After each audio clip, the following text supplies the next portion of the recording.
नीतीश कुमार के जाते हैं बिहार में इस बात की चर्चा तेज हो गई कि क्या अब बिहार में दारू चालू हो जाएगा, क्योंकि साहब बहुत सारे ब्यौरे हैं जो इस बात का इंतजार कर रहे थे कि अब वो कब वक्त आएगा जब बिहार में दारू चालू हो जाए और आसानी से बिना किसी मशक्कत के घर में इत्मीनान से बैठ के वो दारू पी सकें।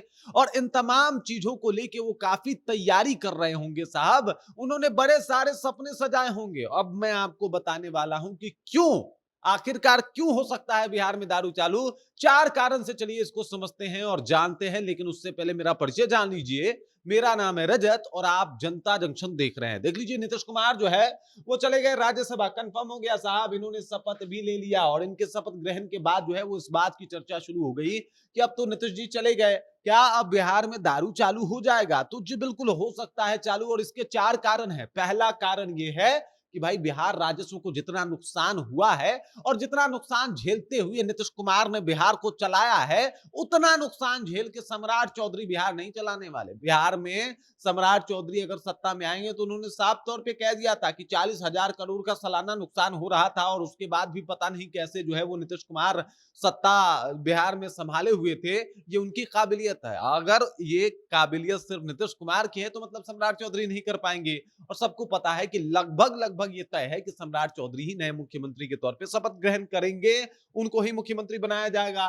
तो कारण नंबर ये पहला है कि भाई साहब राजस्व का नुकसान जो है वो बहुत ज्यादा है, और राजस्व के नुकसान की वजह से जो है वो अब भाजपा कुछ ना कुछ तो करेगी। कैसे उस चीज को मतलब संभालेगी, ये बड़ी बात होगी। और नीतीश कुमार वाला बात तो अब रहा नहीं।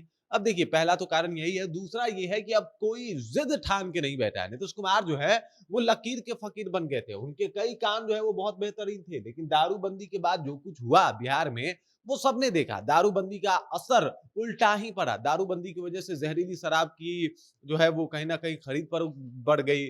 उसके बाद माफियाओं का राज आ गया। दारू का एक जो है वो कहीं ना कहीं मतलब अलग तरीके से गैंग चलने लगा, और वो तमाम चीजें देखने को मिली। और ये सारी चीजें बताई कि भाई साहब दारूबंदी विफल है और इनको रोकने के लिए भी दारू चालू करना ही पड़ेगा, और ऐसी स्थिति बनी हुई है। तो दूसरा कारण साहब ये है कि इसी वजह से दारू जो है वो बिहार में चालू हो जाएगा।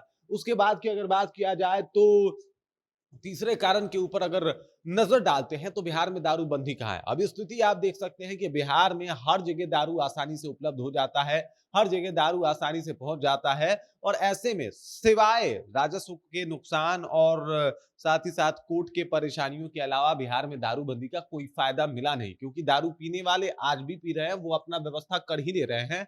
और ये तस्वीरें सब लोगों को पता है कि भाई साहब नीतीश कुमार जो है वो इस तरीके से काम कर रहे थे, और अब जो है अब नीतीश कुमार नहीं है तो आसानी से दारूबंदी जो है वो मतलब इस कानून को ही दरकिनार कर दिया जा सकता है, और ये काम भाजपा कर सकती है। और चौथा लास्ट कारण आप इस बात को इस तरीके से समझिए कि नीतीश कुमार ने जो दारू बंद किया है वो पूरे बिहार में बंद है, लेकिन बाकी राज्यों में चालू है। और ऐसे में ये संभव ही नहीं हो पाता कि बिहार में दारू बंद हो पाए, उस तरीके से इसको लागू किया जा सके।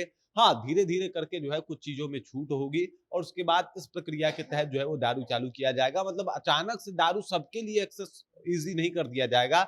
जैसे बड़े बड़े होटलों में पहले छूट दिया जाएगा, बड़े बड़े होटल्स के बाद कुछ बार्स, स्पेसिफिक बार्स होंगे, वहां पे जाके आप दारू पी सकते हैं, इस तरीके का छूट दिया जाएगा। और ठेके तक पहुंचने में अभी साल डेढ़ साल तक का टाइम लग जाएगा, लेकिन हाँ, ये लगभग तय होता हुआ दिखाई दे रहा है कि नीतीश कुमार जिन्होंने अब राज्यसभा की शपथ भी ले ली है, तो अब चाहे सत्ता में कोई भी आए, वो अगर राजस्व को ठीक करना चाहता है, बिहार को सुचारू रूप से चलाना चाहता है और दारूबंदी के बदनामी से बचना चाहता है, तो उसके पास मात्र एक ही विकल्प है कि वो दारू चालू कर दे। बाकी इस खबर, इस जानकारी को लेकर आप क्या सोचते हैं और इन चार कारणों को आप कैसे देखते हैं, कमेंट करके अपना विचार हम तक पहुंचा दीजिए। बाकी आप देख रहे हैं जनता जंक्शन और मेरा नाम रजत है।